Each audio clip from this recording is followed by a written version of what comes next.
Bueno, chicos, me falta por que se conecte Andrea. Creo que se está conectando. Voy a ponerle resistencia. Buenos días, profe. Ana Gómez, buenos días, Andrea. Ana Gómez no está. Avendaño no está.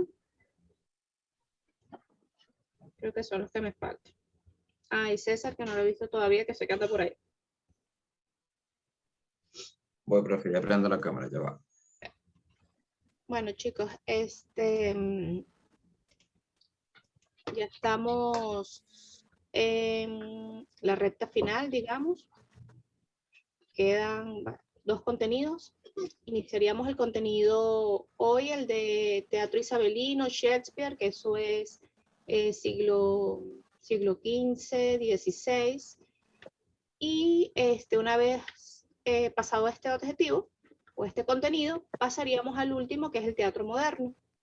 Entonces, bueno, hemos tocado grandes momentos del teatro, que finalmente son los mismos momentos de la historia del arte en general, de la literatura, solamente que, bueno, se agarran hitos específicos para como tener una idea general. Por supuesto, dentro de cada puente hay otras cosas que estudiar, pero bueno, agarramos como grandes hitos para que ustedes tengan una idea bastante general, una idea sí, general, no completa, pero una idea general de cosas que han sucedido.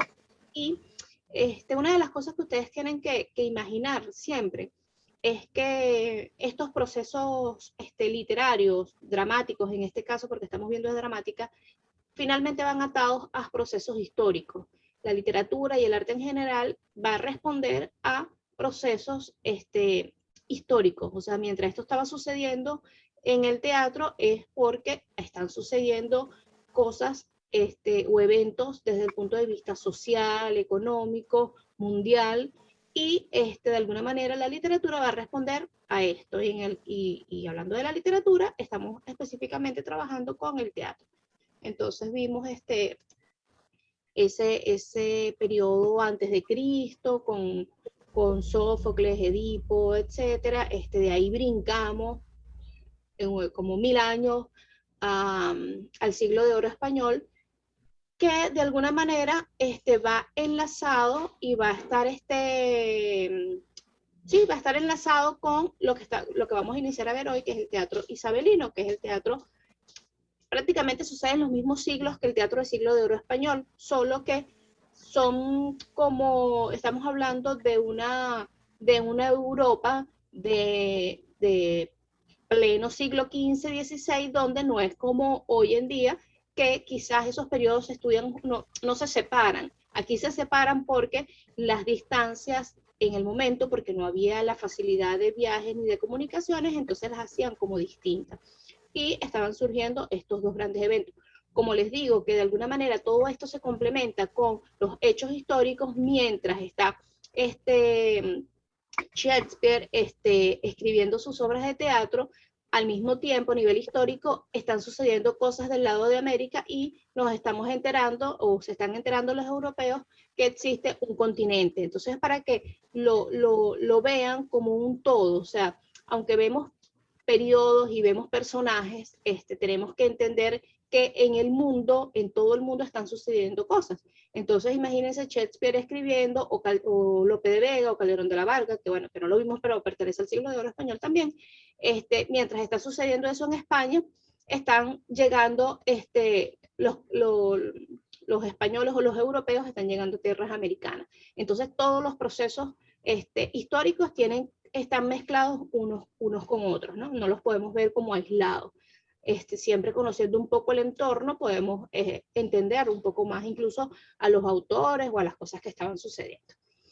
Entonces, bueno, hoy iniciaríamos con el teatro isabelino, que cuando hablamos de teatro isabelino, aunque abarcan otros autores, específicamente trabajamos con Shakespeare, y que es uno de los grandes de la lengua inglesa, así como vimos que nuestro representante en la literatura en lengua española es Cervantes, en el caso de los ingleses o de la lengua inglesa sería Shakespeare.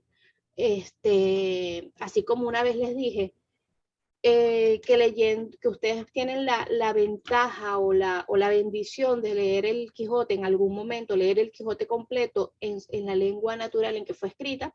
No lo podemos decir igual con Shakespeare, siempre vamos a tener traducciones, y ahí es donde es importante escoger o seleccionar quiénes son los mejores traductores, porque se apeguen o que traten de tener lo mismo, sobre todo cuando hablamos de obras tan quizás poéticas como sucede con estos autores, que a veces es difícil traducirlos y que tengan lo mismo, pero bueno, ya a estas alturas, 500 años después, podemos decir que tenemos traducciones bastante cercanas a la realidad, pues. Entonces, a la realidad escrita, quiero decir. Entonces, bueno, vamos a iniciar con compartir aquí.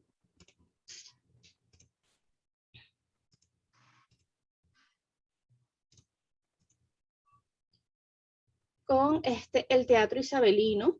Y como digo, bueno, ¿por qué se le llama teatro isabelino? Aunque se los voy a decir una lámina después, porque sucede en el periodo de la reina Isabel. Es todo lo que sucede durante la reina Isabel, pero específicamente vamos a trabajar con Shakespeare. Ok.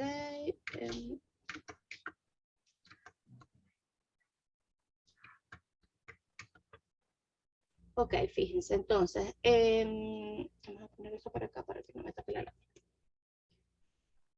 Bueno, durante el siglo XV y XVI, igual que, como les decía, esto está sucediendo en Inglaterra, pero era la misma época en que estaba sucediendo y estaba escribiendo Lope de Vega, Calderón de la Barca y todo esto. Esto estaba, por un lado, estos estaban en España haciendo ese tipo de teatro con unas características específicas, y por otro lado, en Inglaterra estaba surgiendo el teatro inglés.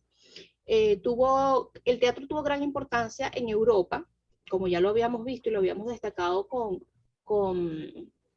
Lope de Vega, pero en Inglaterra es donde la representación dramática adquirió como su fuerza, como su modernismo, ¿no? Por eso cuando hablamos de Shakespeare también van a leer subtítulos como que el inicio del teatro moderno, porque se dice que con Shakespeare se inicia el teatro moderno. En esa época surgieron los primeros locales urbanos, un poco así como estaba sucediendo en España con los teatros de corrales. En Inglaterra y particularmente en Londres también estaban surgiendo locales urbanos donde el teatro se empieza a convertir en lo que hoy en día que es un espectáculo de masas. Vale destacar que en este momento también es el momento del Renacimiento, que es una de las épocas más importantes y más hermosas del arte bueno, particularmente para mí me parece que es así, que es el momento histórico donde el arte tiene su mayor esplendor, y cuando hablo del arte, hablo de la pintura y la escultura. Recordemos que en el pleno Renacimiento está Da Vinci, está Miguel Ángelo, todos estos personajes de la historia del arte, que ellos están por su lado trabajando su parte de esculturas, y, o sea, el Renacimiento va a ser como la explosión del arte. Yo creo que no ha habido ningún momento histórico más importante para el arte que en el Renacimiento.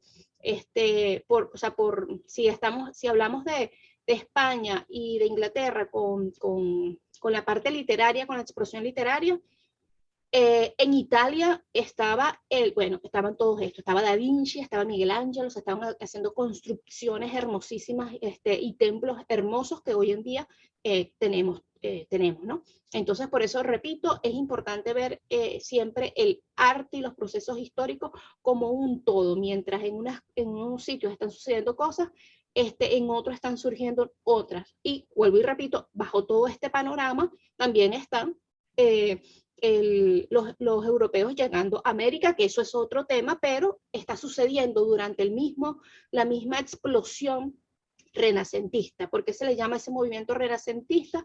Porque se dice que es el renacer del hombre. El hombre despierta ante su nueva realidad y se da cuenta que es él, que él es el dueño de sus acciones, y aunque hay una tendencia el respeto y al rescate de lo que es el catolicismo, sobre todo en el caso de la pintura y la escultura. Por eso vamos a ver que todas las pinturas y las esculturas de Miguel Ángel tienen también relación con Jesús y la Virgen, y esas esculturas hermosísimas.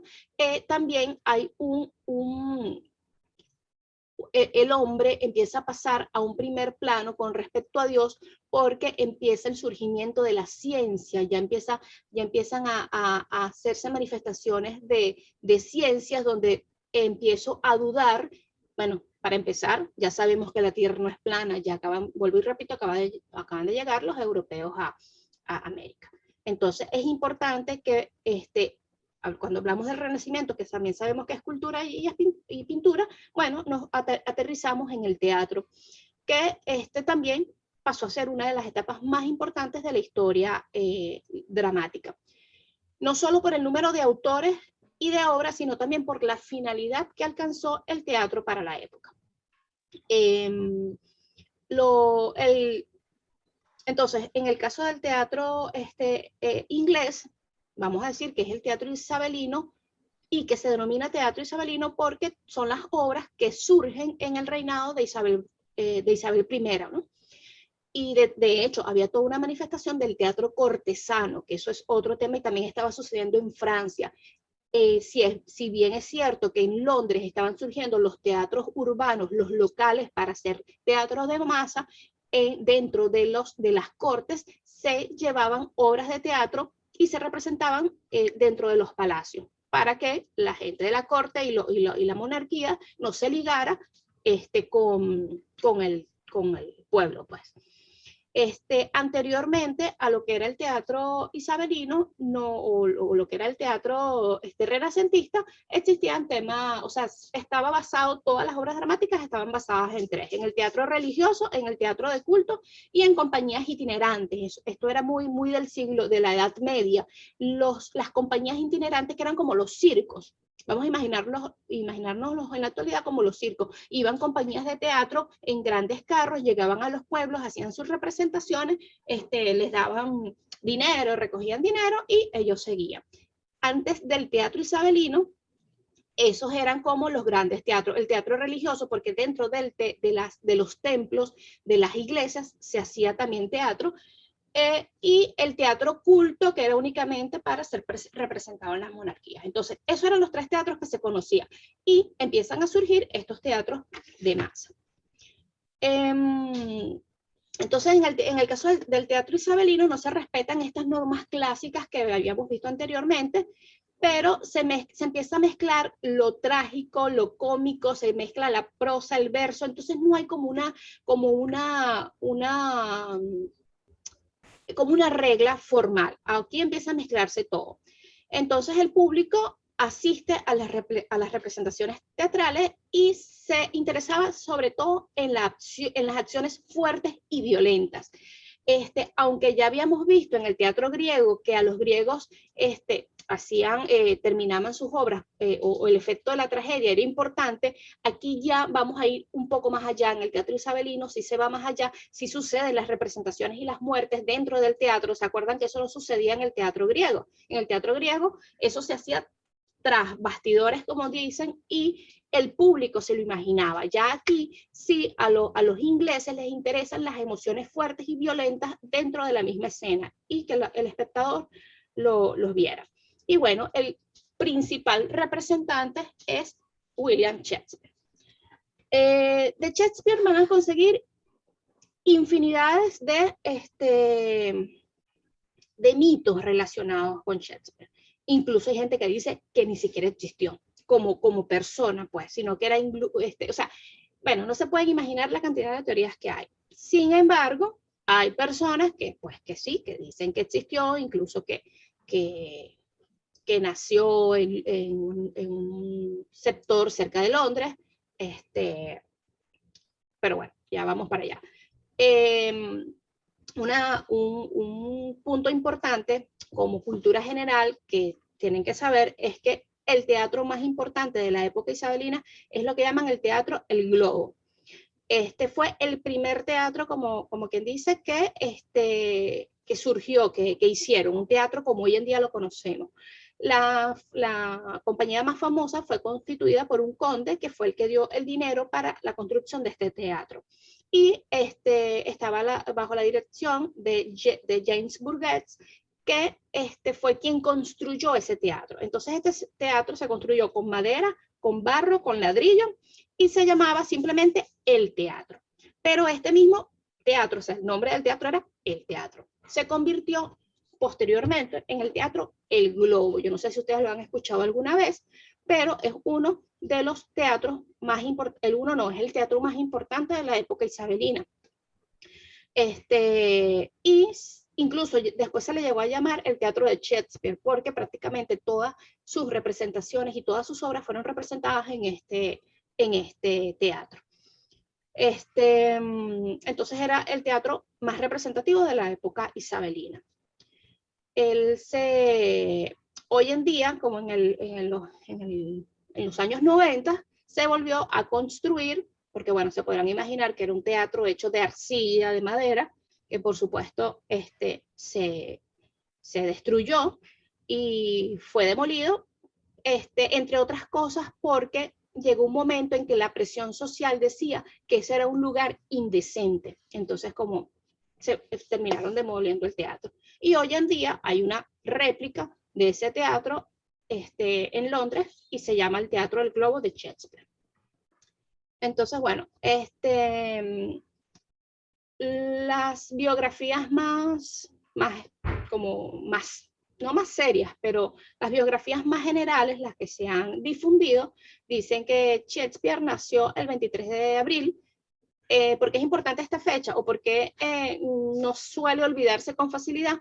Porque acuérdense que el 23 de abril se celebra el Día del Libro, y justamente se celebra el Día del Libro por el nacimiento de Shakespeare y la muerte de Calderón de la Barca y de Garcilaso de la Vega. Entonces, el 23 de abril hay como varios eventos literarios y por eso, bueno, es una de las razones por las que se celebra el Día del Libro y del Idioma en esta fecha. Entonces, se dice que nació en Inglaterra, en una zona rural, no nace en Londres, nace en una zona rural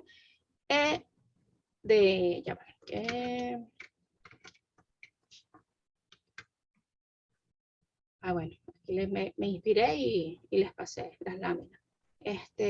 Bueno, aquí de todos modos estas láminas se las dejo. La compañía más famosa fue constituida por el Conde Leicester, esto se los dejo allí. El edificio más representativo de la época isabelina, me faltó un espacio allí. Y entonces ahora aquí sí estamos con Shakespeare. Entonces se dice que él nace en una zona rural de Inglaterra. Bueno, sabemos que nace durante la época de Isabel I, y a los 20 años Shakespeare, esto es lo que dice, vuelvo y repito, las biografías como generales, las que más se nos acercan a las que consiguen con facilidad sin tantos mitos. Esta es la que dicen que es. A los 20 años se muda a Londres, como había nacido en este pueblo. A los 20 años se muda a Londres y ahí se inicia, en esta ciudad se inicia como escritor y como actor primero y luego como escritor. Su labor como dramaturga dio fama rápidamente y fortuna, porque fueron las obras más representadas de la época. Y ya estamos hablando de un teatro, de un local donde se cobraban, donde los actores cobraban y donde se cobraban entradas. Y bueno, tuvo un gran reconocimiento, prontamente tuvo un gran reconocimiento como entre sus contemporáneos. Muere muy joven, se dice que muere a los 48 años.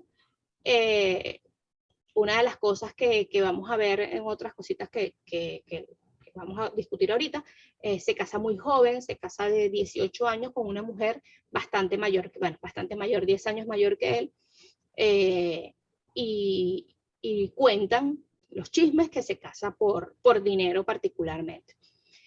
Entonces, bueno, es un autor, aunque él compone también algunas líricas, realmente la fama de Shakespeare va a ser específicamente por la escritura teatral, o sea, por ser dramaturgo. Y bueno, es importante, su producción teatral abarca dos grandes grupos, la tragedia y la comedia, no tan entendida como era la tragedia clásica que vimos ya anteriormente, pero sí ¿Cuál es el fin de la tragedia? Al final los personajes o los protagonistas mueren. En las tragedias, pues, está su máxima expresión, grandes títulos y obras maestras que se han representado cientos y cientos de veces, incluso en el cine: Romeo y Julieta, Hamlet, Macbeth, Otelo, El Rey Lear, Antonio y Cleopatra. O sea, son infinidades y todas, absolutamente todas, han sido representadas cientos de veces y han sido, me atrevería a decir que casi todas están en el cine, han tenido representaciones en el cine. Y en la comedia, una de las grandes habilidades que tenía Shakespeare en el caso de la comedia era la creación de conflictos. Básicamente el teatro isabelino o el teatro de Shakespeare es la creación de conflictos dramáticos, de confusiones. Básicamente las obras y las comedias tienen que ver con el tema de la confusión. Confundo personajes, hay un conflicto, pero de confusiones, y bueno, se desarrolla toda una trama cómica donde al final, pues, sucede y termina con un final feliz. Aquí podemos destacar Mucho ruido y pocas nueces, El sueño de una noche de verano. Yo no sé si ustedes recuerdan que hace unos años yo, con el grupo que se habrá graduado hace 2 o 3 años, hicimos la representación o una mini representación de Sueño de una noche de verano. No sé si se acuerdan. ¿Ustedes vieron eso? Eso lo hicimos en la cancha, lo presentamos varias veces porque de verdad fue un trabajo que quedó bien, bien bonito. Ese era el grupo donde estaba Avendaño. Me acuerdo que Avendaño era uno de los, Avendaño Gabriel, ¿no se acuerdan? ¿No lo vieron? Ustedes estarían que como en primer año, quizás, o en sexto grado, no sé. Yo me acuerdo que vimos unas obras con usted, pero eran sobre que sí, Perséfone y eso, no fue nada sobre Shakespeare. Profe, yo la única obra que me acuerdo fue la que se hizo en el salón de quinto año, que eran todas vestidas de negro. No, pero eso fue con el grupo, no, eso fue en la clase de, oye, es que no me recuerdo que haya sido tan viejo, creo que fue hace como 2 años o 3, bueno, en fin. Bueno, entonces, eso, los dos grandes géneros que desarrolló, y los desarrolló, miren, magistralmente ambas. O sea, no podemos decir, es que las tragedias de Shakespeare son mejores que las comedias. No, son admirables todas, y todas, vuelvo y repito, han sido representadas tanto en teatro como en cine. O sea, ustedes buscan cualquiera de estas obras y las van a conseguir también de diferentes directores en diferentes épocas, etc. ¿Qué más? Bueno, ¿por qué las obras de Shakespeare son tan importantes o por qué han trascendido? Acuérdense que ya varias veces hemos hablado del tema de los arquetipos. Los arquetipos son todas esas imágenes fijas que tenemos y que nos pertenecen, seamos de la parte del mundo que seamos. Son como significados inconscientes que los tenemos todos desde el hombre prehistórico hasta nuestros días. Y esas son imágenes que están presentes y códigos que están presentes en las obras de Shakespeare, aparte de las emociones. O sea, no hay nada más universal que las emociones, no hay nada más universal que el amor, no hay nada más universal que el poder, las ambiciones. Y finalmente todas las obras de Shakespeare, Hamlet, Macbeth, Otelo, Romeo y Julieta, todas tienen que ver parte del amor. Todos tienen un concepto de amor, bien sea amor, no, pero es que en todos está el amor de cortejo, pero se liga con el tema del poder, y esto es lo que genera finalmente la tragedia. Entonces, de alguna manera, para Shakespeare, el amor y el poder terminan siendo trágicos en el caso de las tragedias, ¿no? Entonces aquí de hecho tenemos 3 obras que son las que ustedes van a trabajar, que son Otelo, Hamlet y Macbeth, ¿no?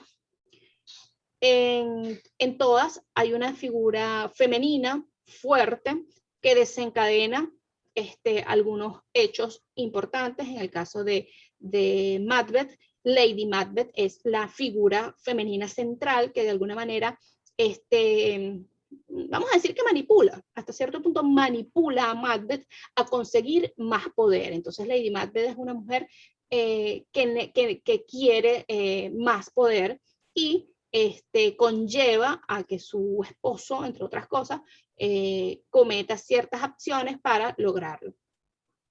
En el caso de Hamlet tenemos dos grandes mujeres que son, o dos grandes figuras femeninas, que son el amor puro, que es Ofelia, el amor sincero, el amor puro, el amor inocente, y tenemos a Gertrudis, que es la mamá de Hamlet, que podríamos decir que es son las pasiones desenfrenadas, o sea, ella prefiere asesinar a su esposo para quedarse con su cuñado.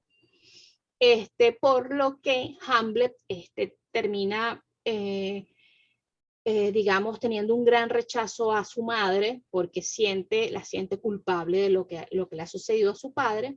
Y en el caso de Otelo, pues nada, Otelo está enamorado de Desdémona y hay una intriga justamente por el tema del poder y la envidia. Hacen todo como una coartada para que Otelo tenga celos de Desdémona y la termine asesinando. Entonces, finalmente, en todas las obras, estoy hablando de estas tres específicamente porque son las que ustedes más o menos deberían ir ya leyendo y trabajando. Vuelvo y repito, todas están en cine, así que en todas las pueden buscar también como película porque es un recurso que nunca está de más. Acuérdense que siempre que cuando los llevan a cine cambian algunas cosas, emiten cosas, pero también es una buena manera de acercarnos a los personajes. Y todas las obras tienen, o sea, van a conseguir representaciones en blanco y negro, películas en blanco y negro como películas modernas, unas más que otras. En el caso de Hamlet, particularmente recomiendo la de Kenny Braga, que es para mí, una de las representaciones, bueno, no sé si hay otras después, pero es una de las representaciones más fantásticas que he visto de Hamlet con Braga, con el actor Braga. A ver, ¿qué otra cosa?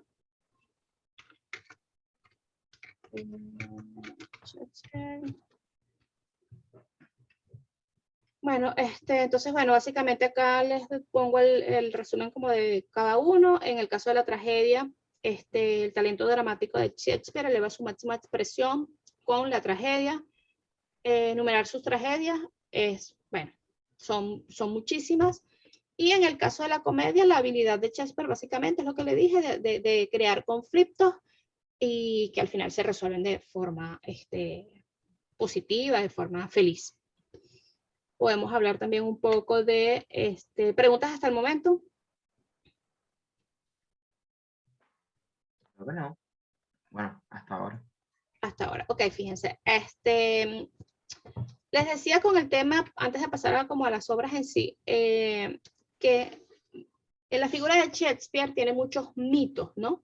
Como les decía, aunque esta biografía que les di, que nació el 23 de abril, que nació en un pueblo rural de Londres, bueno, a las afueras de Londres, que se casó, todo eso es más o menos la biografía general que hasta hoy en día se mantiene y se conoce. Pero hay muchas tesis y muchos mitos de su existencia.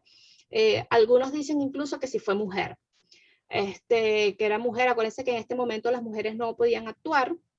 Se los dije con Lope de Vega, sino que unos siglos después, ya hacia inicios o hacia mediados del siglo XVI, es que empiezan las actuaciones de las mujeres. En el caso de España, inician antes las actuaciones de las mujeres, antes que en Inglaterra. Se dice que no existió, que eran simplemente un grupo de escritores que ellos, o sea, que hacían producción colectiva y que se ponían un seudónimo, el seudónimo de Shakespeare. Entonces, bueno, hay una infinidad de teorías. A propósito de eso, yo conseguí hay un documental de un italiano muy, muy interesante, que incluso en el documental él indica o su tesis sugiere que Shakespeare era italiano, imagínense ustedes. Ahora, cuando se ve el documental, hay tantas referencias que eso yo lo vi, el documental es del año pasado, y yo lo vi y dije, wow, tiene mucho sentido, de verdad tiene mucho sentido. Entonces, me parece muy interesante.